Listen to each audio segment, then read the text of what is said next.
Did you know that right now, without firing a single shot, everyday Canadians are quietly executing one of the most effective economic strikes in North American history?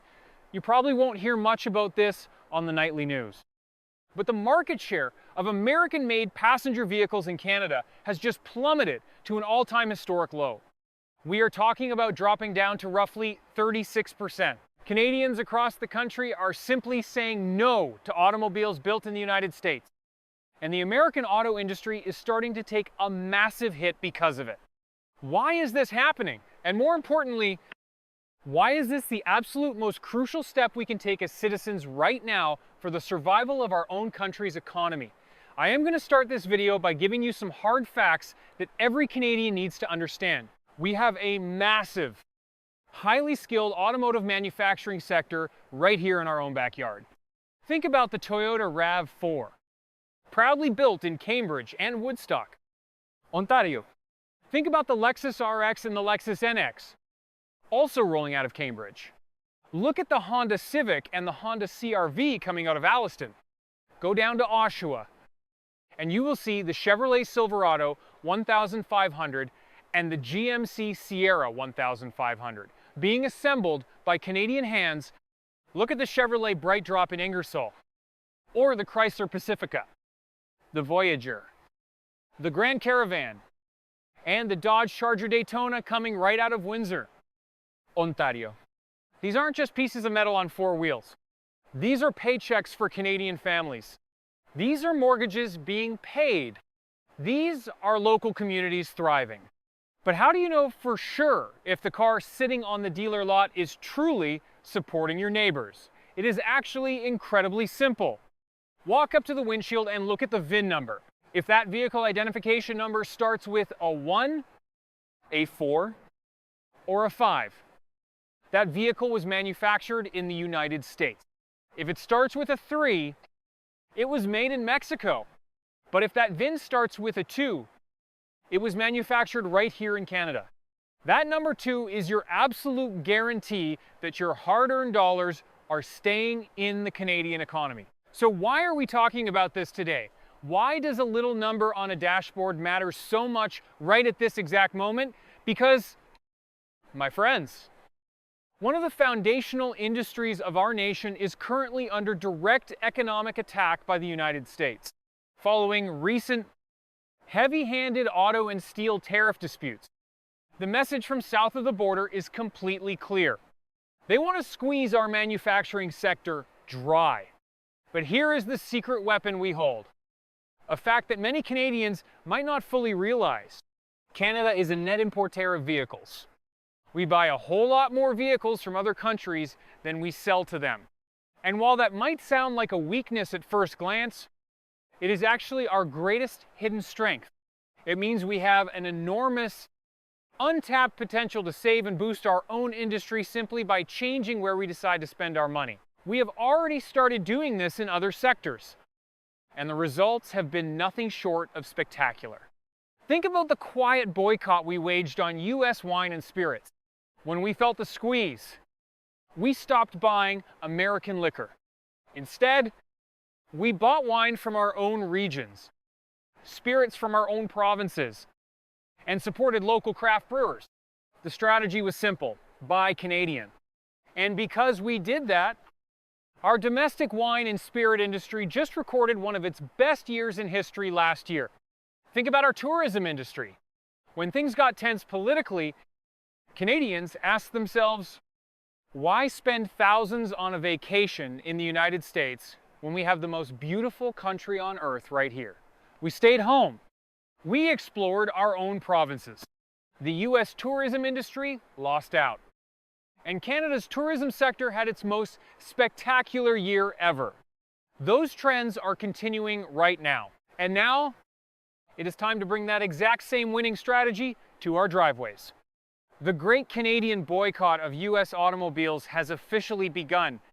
Every single time we walk away from a US-made car and choose a vehicle manufactured or assembled in Canada instead, we are striking a vital blow for our own economic sovereignty. But maybe some folks are still confused about why this is necessary. Why can't we just get along with our American neighbors like we always have for decades? Let me break this down with a simple analogy to make it perfectly clear. Imagine you live in a wonderful, tight-knit neighborhood. The pride and joy of your community is a fantastic bakery that makes the best Canadian blueberry pies you have ever tasted. Right across the street is a much bigger neighborhood, and their specialty is making apple pies. For the longest time, everything was peaceful.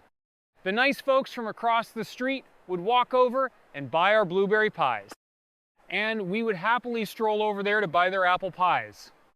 Everyone got to eat pie. Everyone's business grew, and everyone was happy. Then, one day, the leadership of the bakery across the street completely loses the plot. They suddenly declare that they don't want to buy our blueberry pies anymore. In fact, they start claiming that we have been ripping them off for years. They say we have been subsidizing our bakery unfairly and that we shouldn't even be allowed to have a bakery at all. They announced they are putting a massive tax on our blueberry pies so that nobody in their neighborhood will ever buy them again. They want to completely crush our business. But here is the kicker. After doing all of that, they look across the street with a completely straight face and say, "Hey, we still expect you to buy our apple pies. After all, we are the big neighborhood. We sell the best apple pies, and we are counting on your money." Now, if you lived in that blueberry pie neighborhood, how would you react? Would you just nod, open your wallet, and keep buying their apple pies while your own local bakery goes bankrupt and your neighbors lose their jobs? Of course not. You would tell them exactly where they could stick those apple pies. This isn't rocket science. It is basic common sense. There is a country actively trying to dismantle one of our core industries by imposing punishing taxes on our products to kill the demand. And while they are actively trying to destroy our livelihoods, they are desperately hoping that those lost Canadian jobs and those shattered Canadian businesses will simply pack up, move to their country, and keep making the product over there. And the ultimate insult is that they are counting on us to keep buying those newly American-made products from them. Does that make sense to anyone? The reason I am pounding the table on this issue, the reason I am trying so hard to get this message through to you, is because there is a certain political party in Canada that doesn't seem to grasp this basic economic reality at all. If you log on to the Conservative Party website right now, you will be greeted by a massive banner promising to save our auto industry with what they call a tariff-free auto pack. They boldly claim they will build up our Canadian auto sector through this magical new deal, making us stronger at home so that we have unbreakable leverage abroad. It sounds like a fantastic idea on paper, doesn't it? Who wouldn't want a perfectly fair, tariff-free agreement like we had in the past? But how exactly do they plan to achieve this when the other side has absolutely no interest in playing fair? Do these politicians actually listen to what top US officials are saying out loud, in public? Right now, just days ago, high-ranking American representatives made it crystal clear in interviews. They stated there will be no exceptions. They have explicitly stated that the concept of tariffs is being uniformly applied to everyone they trade with.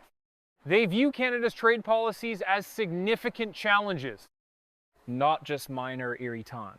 The Americans are openly admitting that they have spent the last year and a half traveling the globe, telling the world that tariffs are here to stay, specifically to deal with their giant trade deficits and to force manufacturing jobs back inside their own borders.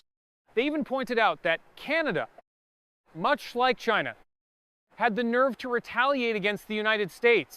We stood our ground, and they are in a completely different spot now. So, when politicians promise a magical, tariff-free deal, do they live in a bizarre make-believe world? The facts seem to point in a completely different direction. This argument simply doesn't stand up when examined closely. You cannot negotiate a tariff-free utopia with a partner who is openly using tariffs as a weapon to drain your economy. And let's take a closer look at this supposed unbreakable leverage abroad they keep talking about. Over 90% of Canadian automotive exports by value are shipped directly to the United States. Overseas exports make up less than 10% of our total vehicle export volume. We do not have unbreakable leverage abroad. The harsh reality of the global market is that North American manufactured vehicles are generally uncompetitive in the rest of the world. If you look at the top exporting nations globally for 2024 countries with massive trade surpluses in automobiles like Germany, China, Mexico, Japan, South Korea, Spain, and even Slovakia and Thailand, they are the ones with leverage abroad. They build vehicles that the whole world wants to buy. We don't. We sell to ourselves, and we sell to the Americans. We are the biggest importer of US manufactured cars, and the United States is the biggest importer of Canadian manufactured cars. We are losing market share globally, which makes us highly vulnerable to American policy shifts. Shouting empty slogans at rallies about ensuring you can drive your pickup truck doesn't change the complex realities of the world economy. Let's look at the actual math, because numbers don't lie. In 2024, the value of US auto exports globally was $144 billion. But they imported a staggering $391 billion worth of cars. They are a massive net importer, carrying a trade deficit of nearly $250 billion. And the number one country they import from is us. Almost all of our $58 billion in exports went to the United States. In return, we bought most of our $90 billion in auto imports directly from them. Both of our nations are net importers, but the United States is in a much deeper hole than we are. The Americans look at their massive trade deficit. They look at the $58 billion they buy from Canada, and they see us as an easy target. Their plan is blunt and aggressive. They want to drive that export number as close to zero as possible. They want to stop buying cars from us and manufacture them all domestically instead. If they can destroy the Canadian auto industry, the value of their imports drops by $58 billion, and their trade deficit shrinks. It is a ruthless, calculated equation. But here is the fatal flaw in their master plan. It only works if Canadians are gullible enough after our industry is dismantled to keep buying those exact same cars from the United States. Why on earth would we do that? Why would we finance the destruction of our own economy? We hold the power in this relationship because we are the customer. We buy more automobiles than we sell. We can vote with our wallets. The American strategy relies entirely on our complacency, on us just blindly walking into a dealership and buying whatever they put in front of us. We prove them wrong with wine and spirits. We prove them wrong with the tourism industry. Now, it is time to prove them wrong with the most significant purchase most families make next to their home. This is why the Great Canadian Boycott of US autos is not just a slogan, it is an economic imperative for our future. The solution doesn't require complex legislation, and it doesn't require waiting for politicians who are living in a fantasy world. It simply requires you, the Canadian consumer, making a conscious, patriotic choice. When it is time for you to upgrade your vehicle, when you walk onto that dealer lot, I want you to be empowered. Tell the salesperson, straight to their face, that you are only interested in a vehicle with a VIN that starts with the number 2. Tell them you want a car assembled in Canada to support Canadian workers. Spread this message to your friends, your family, your coworkers. This is a simple, common sense strategy. All we have to do is vote with our wallets.